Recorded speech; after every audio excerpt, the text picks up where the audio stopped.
अस्सलामु अलैकुम वरहमतुल्लाहि वबरकातुहू।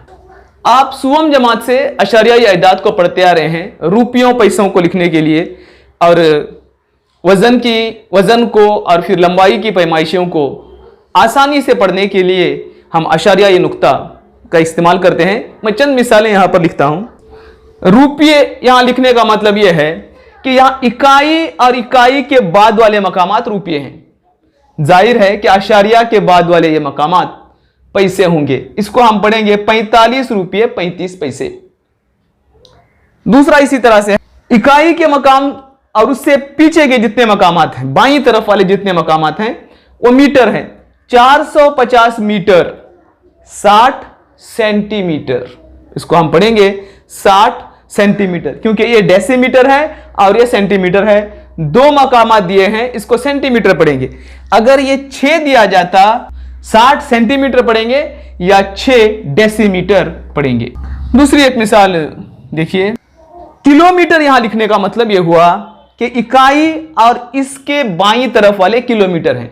950 किलोमीटर 350 मीटर। 25 litre 653 millilitre. ये अदाद को अशरियाई शक्ल में, अशरियाई तौर पर लिखने का तरीका है ताकि हमें समझने में और पढ़ने में आसानी हो। यहाँ जो ऊपर मकामात हैं, जो मकामात होते हैं, वो मकामात अगर आपके जहन में होंगे तब आप इसको सही तरीके से पढ़ सकेंगे। मिसाल के तौर पर 75.6 किलोमीटर, आप इसको क्या पढ़ेंगे? ये 75 किलोमीटर है और ये क्या है? यह आपको उसी वक्त मालूम होगा जब आपके जहन में ये पूरी इकाई दहाई की फहरिस्त होगी किलोमीटर की, जैसे millimetre, millimetre, centimetre, metre, decametre, hectometre, kilometre. अब ये 75 आपने लिखा है, 75.6 किलोमीटर लिखा है, तो ये 75 का 5 किलोमीटर के मकाम पर आएगा और यहां अशारिया लगेगा और यहां 6 लगेगा। तो ये 6 किस मकाम पर है? हेक्टोमीटर के मकाम पर है। 75 किलोमीटर 6 हेक्टोमीटर है, और हेक्टोमीटर का लफ्ज हम इस्तेमाल नहीं करते, हम सीधे मीटर ही इस्तेमाल करते हैं। तो इससे पहले के दो मकामात को सिफर लगाकर हम पढ़ेंगे। 75 किलोमीटर 600 मीटर, 6 हेक्टोमीटर यानी 600 मीटर। इसलिए ये इकाई दहाई की जिस तरह से फहरिस्त आपकी जहनों में रहती है, इकाई दहाई 100 और उससे पहले 10वां 100वां 1000वां, उसी तरह से ये वजन की पैमाइशें, लंबाई की पैमाइशें और रुपयों पैसों की पैमाइशें भी आपकी जहन में होनी चाहिए, जो शशुम जमात में आपने पूरी तफसील के साथ पढ़ चुके हैं।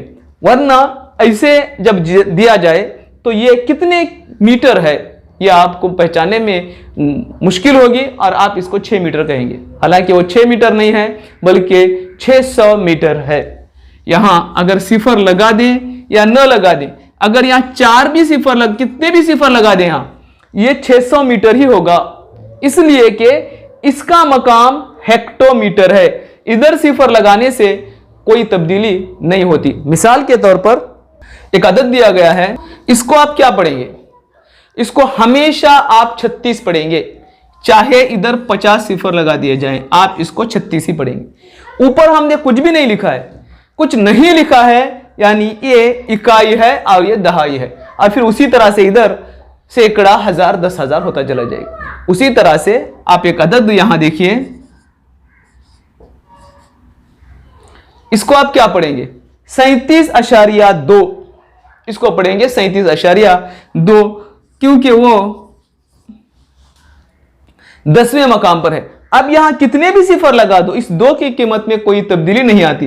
जैसे 36 की बाईं तरफ सिफर लगाने से कोई तब्दीली उनके कीमतों में नहीं आती, उसी तरह अशारिया के बाद हम दाहिनी तरफ जितने भी सिफर लगा दें उनकी कीमत में कोई तब्दीली नहीं आती। ये रुपये पैसे में अगर इसको पढ़ेंगे तो 37 रुपये 20 पैसे इसको पढ़ेंगे। यहां जितने चाहे सिफर लगा दीजिए। यहां होने का मतलब यह है कि 1 रुपये के 10 टुकड़े करके 2 टुकड़े लिए गए हैं। 1 रुपये में 100 पैसे होते हैं। जब 100 पैसों को हम रुपयों में 10-10 10 टुकड़े करेंगे 1 रुपये के तो हर टुकड़े में 10 पैसे आएंगे। ऐसे 2 टुकड़े हैं हमारे पास, इसलिए ये 20 पैसे ही होगा। मश्क नंबर 2.5 हम हल करेंगे और उस हल करने के दौरान जो मसाइल पैदा होंगे उनको हम हल करते चले जाएंगे। उम्मीद करता हूं कि आप अशारियाई अदाद के बारे में समझ गए होंगे। दुआ में याद रखिएगा। अस्सलामु अलैकुम व रहमतुल्लाहि व बरकातहू।